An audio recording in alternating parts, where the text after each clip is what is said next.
we can monitor the DHCP process in Wireshark. We want to do this in order to learn how DHCP works, but also in order to troubleshoot our DHCP in case it is not working as expected. I have drawn up our network over here, and we're going to concentrate on the part that I'm marking here, router 2 and PC3. PC3 is drawn over here and here. PC3 will be the DHCP client. Router 2 is drawn over here and here.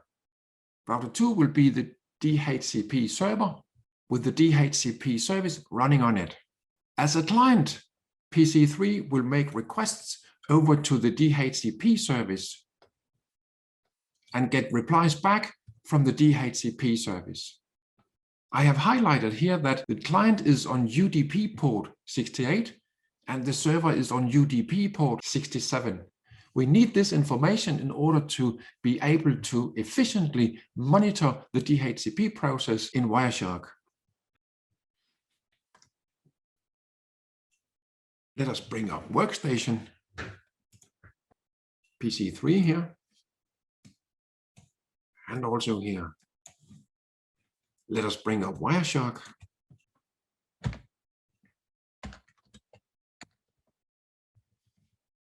There we have it.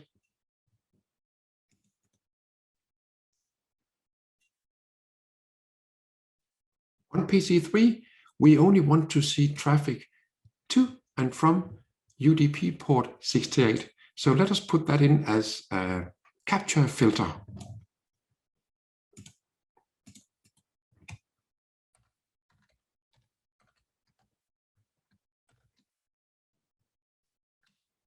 Or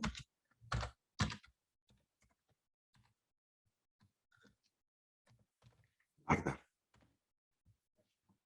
And we will start our capture.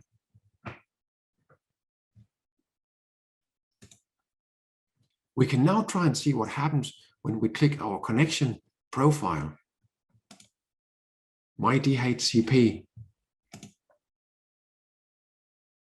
We see here that we have got a DHCP request and a DHCP acknowledge. Let us try and dissect what we have got here.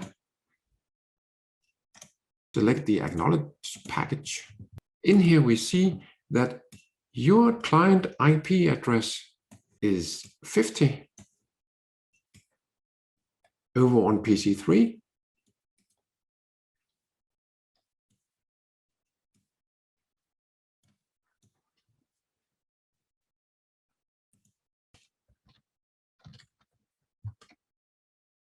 And yes, the IP address that we have got on ENS33 is 50. So we had an exchange from the client that said, I would like to request an IP address. The DHCP service said, you already have one, and it is 50. I would like to highlight again that it's so important that we put in the right filter here in order for efficient capturing or displaying of the process that we want to dissect. Note how our TCP/IP understanding over here helps us setting up the right capture or display filter, an efficient capture filter in this case. How can we make PC3 release and request a new IP address over from our DHCP server?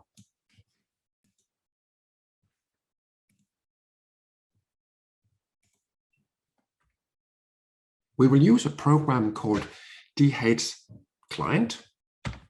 If we look in the manual, we can see that we can choose the option -v to get a verbose output. Further, we can use -r to release the current DHCP received IP address. Q for exit.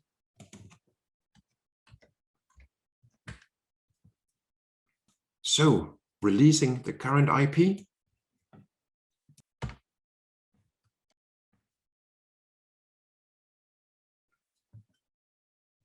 And up in Wireshark, we saw the release of our current IP address.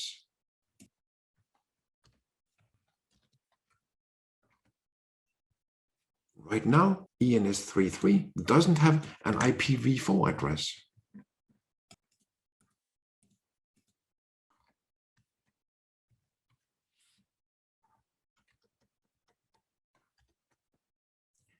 By calling up the DH client, we will fetch a new IP address. We have the discover, offer, request, and acknowledge process running, and we have got a new IP address. 50 was offered, and 50 was acknowledged. It is 50 because that is still available on router 2.